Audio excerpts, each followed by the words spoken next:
Bonjour à tous. Aujourd'hui, je vais vous parler de l'hypnose parce que c'est une technique très efficace qu'on peut s'approprier facilement de chez soi, sans difficulté particulière et gratuitement pour ce qui concerne les audios que je mets à disposition sur une chaîne YouTube.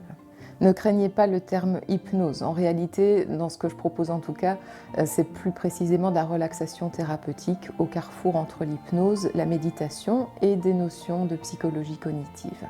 Il faut comprendre que l'hypnose active des réseaux internes, donc la conscience de soi, et produit une baisse des réseaux externes, la conscience de son environnement.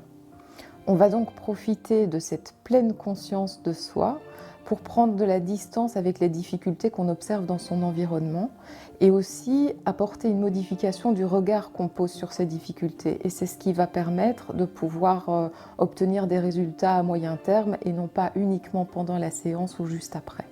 Alors, qu'est-ce que l'hypnose va nous apporter? Eh bien, plusieurs choses. Pour commencer, de la reconnaissance par rapport à son ressenti, et ça c'est déjà en tant que tel une source de réconfort.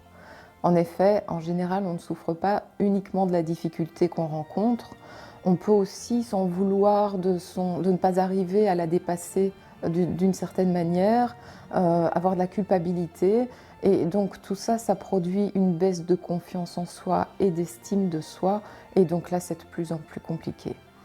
Donc là, ce qu'il y a lieu de faire, c'est de faire preuve de bienveillance et de tolérance envers soi-même, mais ça, quand on est en détresse, on n'est pas forcément capable d'y arriver seul et sans être guidé. Les séances prévoient également une détente corporelle, et ça, c'est aussi très important. Le corps souffre beaucoup de l'anxiété, et donc ça peut amener à des difficultés sur le plan de la santé. Ensuite, de l'évasion.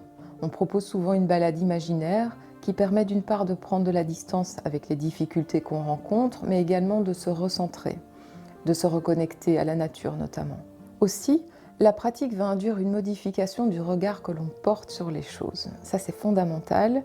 C'est l'histoire du verre à moitié vide ou à moitié plein. Le voir à moitié vide va provoquer de la frustration, de la résignation, alors que le voir à moitié plein va induire un meilleur état d'esprit, plus positif.